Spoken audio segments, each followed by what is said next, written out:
Her ankommer ringmærkerne Kim Skelmose og Lars Ulrik Rasmussen til reddeområdet. Der er 2 personer fra Roskilde Universitet med til at tage blodprøver af ungerne. Blodprøverne er et led i et større europæisk havørneprojekt. Der undersøges for forurening, genetik, hvad ungerne har spist, generelt sundhedstilstand og immunsystem. Der bliver brugt fiskestang og bue og pil til at skyde en line op og nogle af de øverste grene i redetræet. Hele tiden under forberedelse til ringmærkningen bliver de 2 voksne havørne omkring reddeområdet.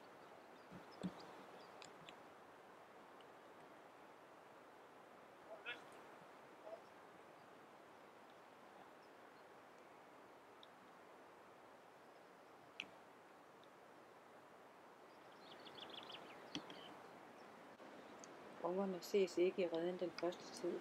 Endelig rejser den ene unge sig op. Det ser ud til, at den trænger til at besørge ud over redekanten.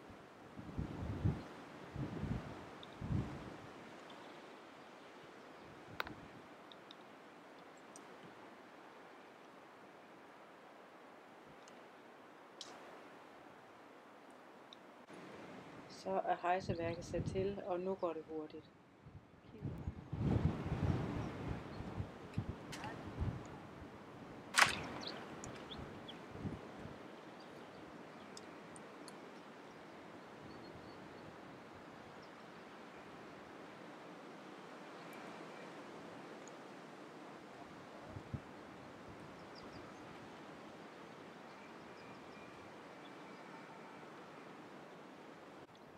Kim når op til reden, som er cirka 1 meter høj og 2 meter bred.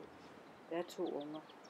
Desværre befinder de sig i modsatte side af reden, så han kan ikke få fat i dem. Der må tages andre metoder i brug, og vi håber på mere held senere.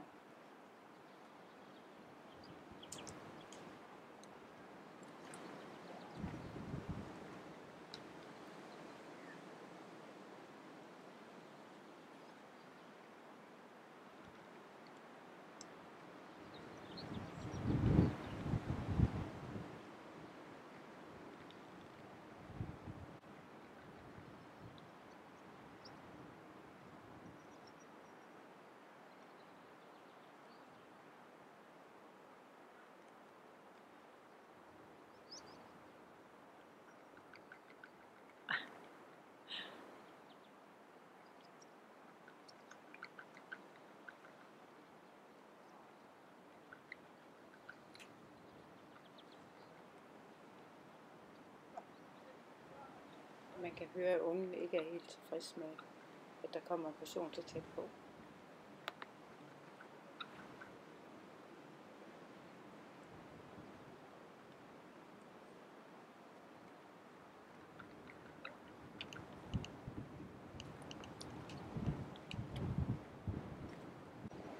Endelig kan de voksne havørne komme hen til ungerne igen.